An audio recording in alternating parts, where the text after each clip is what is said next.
우리 자영업자의 재무제표 한번 들여다보죠. 네, 서울 상암동에서 갈비집을 운영하는 김승찬 사장님을 통해서 대한민국 자영업자가 얼마나 많은 고통을 받고 있는지 저희가 한번 확인을 해보도록 하겠습니다. 편의상 김 사장님이라고 부르겠습니다. 먼저 김 사장님의 월 매출과 수익부터 공개하겠습니다. 화면 보시죠. 공개하기 쉽지 않았을 텐데. 에? 190만 원. 190만 원 한 달에. 사장님인데 그래도 월 190을 갖고 갔다는 게 말이 상암동 갈비집. 네, 말이 되나요? 회사도 되게 밀집 지역인데 여기가. 믿어지지 않는데 사실 이게 실화입니다. 그 실제로 보면 자영업자들 월 평균 수익이 내가 300만 원 이상 번다. 그러니까 여기서 수익이죠. 수익은 매출하고 다른 개념인데요. 네. 얼마를 팔았느냐가 아니라 차 떼고 포 떼고 직원들 월급 다 주고 그리고 나서 내 손에 얼마가 남았느냐. 그렇죠. 그게 300만 원 이상인 경우가 19%. 그리고 200만 원에서 300만 원 미만을 버는 자영업자 24% 정도 되거든요. 또 절반이 넘는 57%는 한 달 수익이 200만 원이 안 됐습니다. 이거 굉장히 심각한 문제예요. 네. 사실상 최저임금 수준의 수익을 가져가는 자영업자들이 적지 않다는 얘기죠. 와. 네, 좀 더 지켜보겠습니다. 이 총 매출에서 순수익이 190만 원만 남았다는 것은 비용이 그만큼 굉장히 많이 빠졌다는 거거든요. 그러게요. 그럼 비용 내역을 좀 확인해 보도록 하겠습니다. 보여주시죠. 지금 원자재가 네, 많이 나오고 식자재가 850만 원이에요. 일단 고깃집이니까 세네요. 네. 그리고 이제 전기요금과 같은 운영비가 좀 빠지고요. 그리고 카드 수수료도 빠져 있습니다. 그리고 이 중에서 사장님들이 이 울상 표시되어 있는 거 보이시죠? 상당히 많은 네. 비율을 차지하고 있는데. 비중이 굉장히 많은데 이 울상 표시는 사장님이 가장 부담스럽게 느끼는 비용 항목들이라고 해요. 식자재보다 더 부담스러운. 네, 어떤 항목이 나올지 좀 예상이 가시나요? 하나는 예상이 가요. 뭐 아무래도 뭐 최저임금이 올랐으니까 인건비가 아닐까 싶은데. 그렇죠. 그렇죠. 김지민 씨? 땡? 정답입니다. 확인하시죠. 네, 네. 인건비가 420만 원. 그 인건비가 420만 원이었고 임대료가 220만 원이었어요. 네. 부담스러울 수 있겠죠. 근데 그 경기적으로도 보면 자영업 중에서도 좀 양극화가 있습니다. 그러니까 잘 되는 집과 안 되는 집. 되는 네. 그래서 맞아요. 양극화가 확연하죠. 있어서 확연하게. 보이지. 예. 그래서 저희들도 최근에 고용 통계에 나온 것 특징을 보면 종업원을 두고 있는 자영업 경우에는 상대적으로 고용이 좀 늘었어요. 나쁘지 않아요. 예. 근데 그 1인 그 자영업, 그러니까 고용원이 없는 경우에는 네. 훨씬 더 악화되는. 그러니까 이 사회적 양극화가 이 자영업에서도 굉장히 양극화로 이루어지는 현상이 좀 나타나고 있는 거죠. 그래서 이제 점심 장사 포기할 생각도 한다. 그리고 최저임금 인상, 당연히 인건비가 오르니까 좀 힘들어지겠죠. 그래서 사장님께서 지금 한계에 와 계시구나 이런 생각을 하게 되는 게 일단 저녁이라고 손님이 많은 게 아닌데 사장님께서 지금 점심 장사를 접을까 생각하고 있다는 건 인건비냐 매출이냐 이게 거의 비슷한 수준까지 왔다는 얘기예요. 정말 한계 상황이라는 거고 이게 최저임금이라는 게 절대적으로 많으냐의 문제하고 현실적으로 이걸 줄 수 있느냐 이건 완전히 다른 얘기예요. 예컨대 아버지법이라는 게 있다고 한번 쳐보자고요. 그래서 자식들이 결혼할 때 아버지라면 응당 집 한 채는 내줘야 한다. 아니 그러지 않고 서울에서 어떻게 신입사원이 기반을 잡고 결혼해서 살겠느냐 애 낳고. 네. 그런데 주면 좋죠. 응당 줘야 한다. 그게 당위의 문제인데 현실적으로 집 한 채씩 뚝뚝 사줄 수 있는 아버지가 얼마 안 계시단 말이에요. 그러니까 줄 수 있느냐와 줘야 한다 사이에서는 따로따로 철학의 문제와 현실의 문제를 나눠서 봐야지 아니 그것도 안 주려면 가게 문 닫아. 이거는 너무 철없는 얘기죠 사실은. 그동안 너무 오랫동안 최저임금이 너무 낮은 수준에서 유지되어 왔다 보니까 소득의 양극화가 지속돼 왔고 그래서 이거를 좀 현실화 시키려고 하다 보니까 너무 빠르게 생각보다는 이제 시장이 수용할 수 있는 것보다는 좀 더 속도가 높은 것 때문에 좀 충격이 크게 오는 것 아닌가 싶은데요. 네. 그럼에도 불구하고 제가 다시 한번 말씀드리고 싶은 거는 OECD 발간 보고서에 따르면 우리나라 임금의 전체 임금 노동자 중에 저임금 노동자가 23.7%예요. OECD 국가 중에서 OECD 평균이 16%인데 우리가 23%이기 때문에 네. 어마어마하게 높은 거죠. 그러니까 이 나쁜 건 꼭 우리가 한 1, 2, 3등 안에 들어요.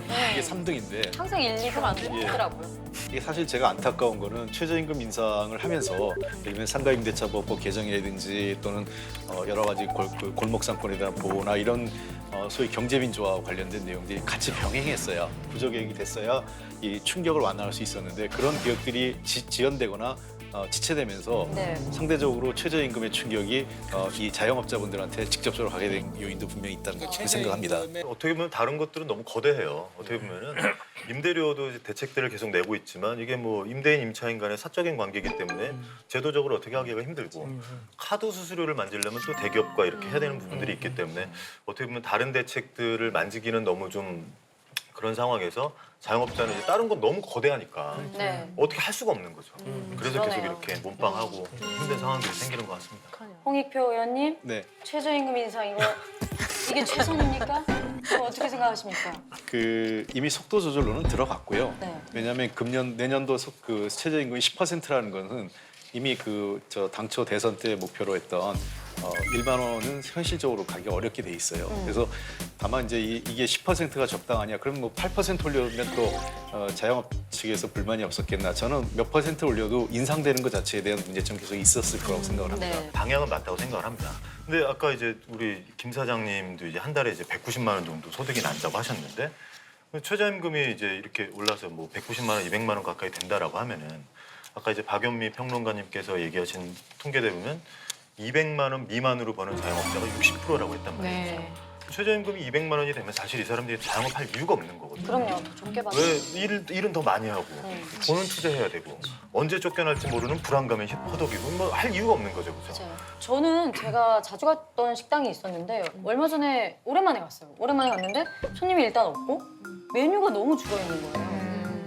뭔가 봤더니 주방에 계신 분들은 한 두 분을 해고를 하시고 본인이 직접 만들 수 있는 건 만든다고 하시더라고요. 그래서 메뉴가 일단 줄었고 주방에 자주 들어가 계세요, 사장님. 그런 거 보면서 진짜 심각하긴 하구나. 지금 일자리 양에 대해서 얘기를 나누고 있는데 일자리 질도 나빠질 거라는 우려도 있습니다. 아까 김 사장님도 보니까 당장 점심 장사를 접을까 생각 중이라고 하셨잖아요. 5테이블이었대요. 그러니까 인건비를 건지지 못할 것 같으니까 그냥 말자 뭐 이렇게 하시는 것 같아요. 그러면 일하시는 분의 입장에서는 하루에 10시간 일하던 분들이 하루에 6시간이나 7시간만 일을 해서 한 달에 얻을 수 있는 그 돈이 또 줄어드는 거 줄어드는 아니에요? 거죠. 그래서 자영업자들이 이제 인건비 줄이려고 여러 가지 방법을 쓴다고 합니다. 사실 우리나라는 이제 주 15시간 이상 근무를 하는 노동자에게 네. 이제 일주일에 하루에 유급 휴일을 주게 돼 있습니다. 네. 그걸 주휴수당이라고 하는데 여기서 기준이 되는 게 이제 주 15시간 이상 일을 해야 된다는 네, 거죠. 그렇죠. 예를 들어서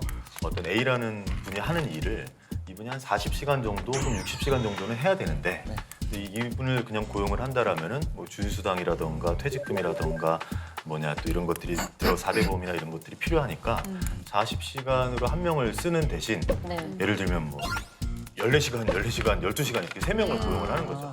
15시간만 안 되게 그렇죠. 안 되게 이런 식으로 하는 게 소위 알바 쪼개기인데 지난 6월을 기준으로 해서 이런 초단시간 근로를 하는 분들이 1년 전하고 비교하면 34만 명이나 늘었습니다.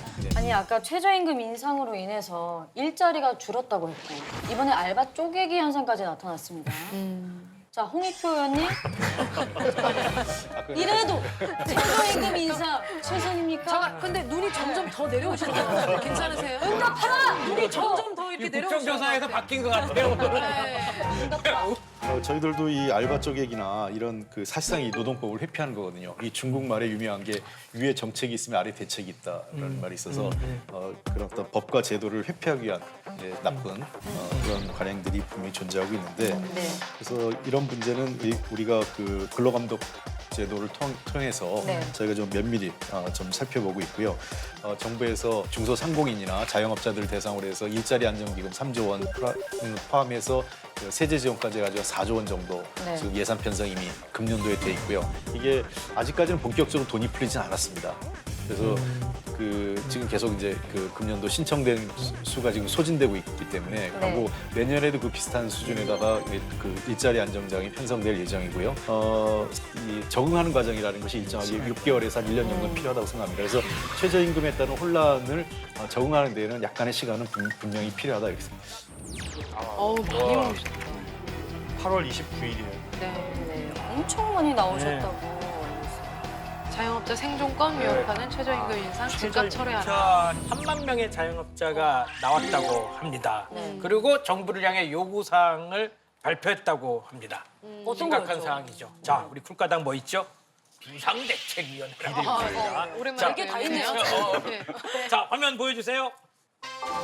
이분들이 최저임금 차등화를 주장했다고 합니다. 내년 최저임금이 올해보다 10.9% 인상된 8,350원으로 확정되면서 요구사항이 나왔는데 조금 이 업종에 따라서 최저임금을 차등화하자. 5인 이하 사업장에 대해서는 최저임금을 업종별로 규모별로 차등 적용하게 해달라 이런 겁니다. 그래서 이 최저임금조차 지불할 능력이 없는 주인들이 많다. 그래서 이런 이제 주장인 거예요. 업종별로 난이도가 다르고 생산성이 다르고 여러 가지 이제 처해진 환경이 다른데 단순하게 얘기를 해보면 한여름에 용광로 앞에서 일하는 노동자랑 에어컨이 나오는 데서 일하는 노동자는 노동 조건이 완전히 다른 거잖아요. 그거를 감안하지 않고 일괄 적용하는 건 문제다. 이렇게 이제 주장을 하시는 분들도 있거든요. 그래서 이런 부분들을 감안을 해서 최저임금을 여러 개로 좀 나누자. 이런 이제 주장을 이분들이 하고 계신 요구를 한 거죠. 근데 오늘 계속 들어보니까 해외 사례에서 좋은 점들이 참 많이 보이는데 혹시 이런 최저임금 차등화라는 거를 해외에서도 한번 적용한 사례가 있나요? 최저임금이 여러 가지로 나눠져 있는 나라들이 굉장히 많은데요. 제가 이제 일본 특파원을 다녀온 선배한테 물어보니까 크게 이제 4개 권역으로 나눠서 200개 정도가 있는 걸로 이제 알고 있다 이렇게 얘기를 하더라고요. 그 지역의 물가라든지 뭐 이런 것들을 감안을 해서 이제 결정을 한다라고 하는데요. 네. 이 부분과 관련해서 미국도 연방 정부에서 최저임금의 하한선만 정합니다. 그러니까 이 이하로는 주면 법 위반이다. 근데 이제 얼마를 줄지는 이제 주별로 결정을 달리 하는 제도를 이제 갖고 있습니다. 근데 한국은 그런 구분이 아예 없는 거죠. 우리나라 같은 경우에는 아시다시피 최저임금이 임금의 하한선이다. 그래서 그냥 참고만 하고 보통 그 위로 좀 줘라.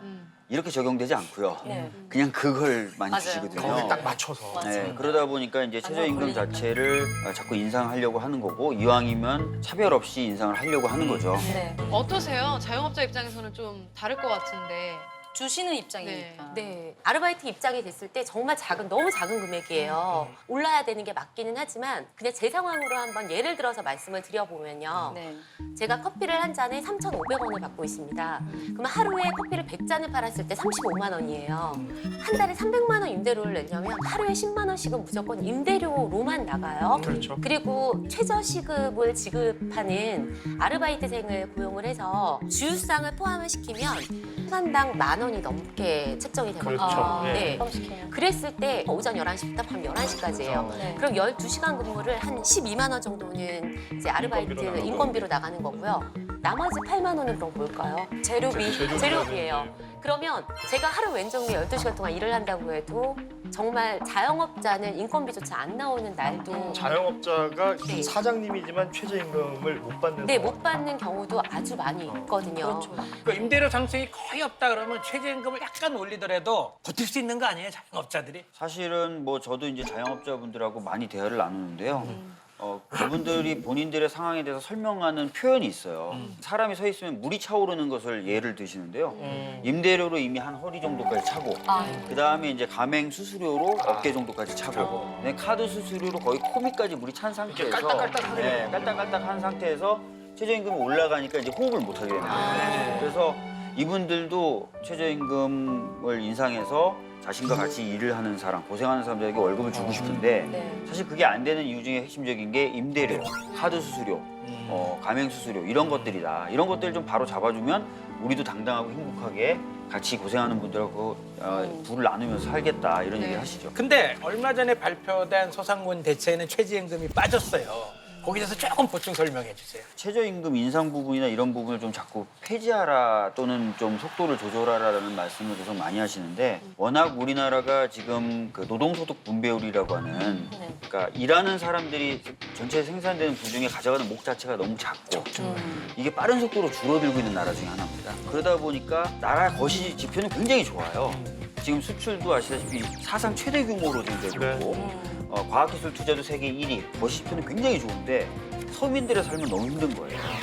이런 부분을 좀 고치기 위해서 지금 최저임금이라는 것들을 계속 지금 저희들이 손을 대고 있는 것이고 연평균 최저임금이 거의 7% 정도씩만 올라왔었거든요. 과거 평균, 때는. 근데 이번에 이제 전년도에 16%뭐 이렇게 오르다 보니까 차액 9% 정도 해당되는 만큼은 정부가 지원을 해줬어요. 그렇죠. 예, 3.8조 정도 규모로. 그리고 카드 수수료나 임대료 또는 가맹 수수료 이런 부분들을 손을 봐서 또 하려고 하니까요. 네. 종합적으로 좀 대체를 할 수 있는 수단을 좀 만들고 시행하려고 합니다. 그런 마음으로 만드셨는데 이렇게 자영업자분들은 정말 어떻게 생각하실지 김현석 씨 어떠세요? 파리 지원 대책 보셨을 거 네, 아니에요? 봤습니다. 좀 마음을 시원하게 하는 대책인가요? 정말 카드 수수료 혜택이나 부가가치세 부분을 많이 올려주신 부분들이 많은데 자영업자들의 입장에서 풀어서 봤을 때는요.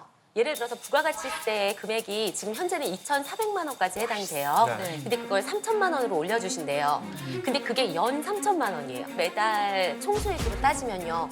300만 원도 안 되는 금액이거든요. 한 달에 300만 원이 총수익으로 나오면 자영업자 본인이 가져가는 금액이 정말 많이 가져가봤자 80만 원에서 90만 원이에요. 왜냐하면 임대료 내야죠. 인건비 들어가야죠. 재료비 내야죠. 말이 안 되는 거죠. 3천만 원이라는 금액 자체가 자영업자하고 맞지가 않고요. 그리고 카드 수수료 혜택 말씀해 주셨는데 거기에 혜택을 받을 수 있는 분들이 이제 개인 택시 운전하시는 분하고 그리고 영세 쇼핑몰, 저 같은 카페 매장이나 음식점이나 아니면 잡화나 의류 이쪽은 아직 전혀 그런 혜택이 없습니다. 그래서 조금 더 그 실질적으로 자영업자들이 혜택을 받을 수 있는 그런 부분들을 또 나라에서 지원을 해주는 혜택이 있다면 저희도 당연히 많은 금액을 드리면 젊은 분들이나 죄송합니다. 뭐 최저임금 많이 주고 싶죠. 저희도 네, 뭐 많이, 열심히 일하는 뭐 알바 하시는 분들한테 그죠. 네. 아니, 들어보니까 저희 입장에서는 뭐 신문 기사만 봐도 헤드라인 위주로만 보니까 아 진짜 이런 혜택이 주어지는구나 라고 알고 있었는데 들어보니까 또 디테일한 내용이 많이 다르긴 한데 이렇게 현실적인 얘기를 좀 들어보시니까 어떠세요? 그러니까 뭐 실제로 저런 말씀을 해주시는 분들이 많이 있고요. 그래서 지금 내놓은 대책이 좀 부족하다라는 말씀 저희들도 겸허하게 받아들일 부분 받아들여야 되고요. 지속적으로 저희들이 그걸 늘려나갈 건데 한꺼번에 확 늘리기에는 또 여러 여건상 어려운 부분이 있다라는 말씀을 좀 드리겠습니다. 그리고 지금 서민들의 전체적으로 지갑이 너무 얇다. 지갑이 얇다 보니까 소비나 이런 것도 제대로 안 된다. 아시다시피 우리나라에서 가계 소비가 지금 경기 순환을 이끌어 나갈 수 있는 상황이 아니에요. 그렇죠. 예. 그렇기 때문에 이제 오히려 상인분들 더 어려우신 부분이 있는데 조금만 지나시면 아마 선순환이 일어날 것이다. 그런 말씀 좀 드리겠습니다.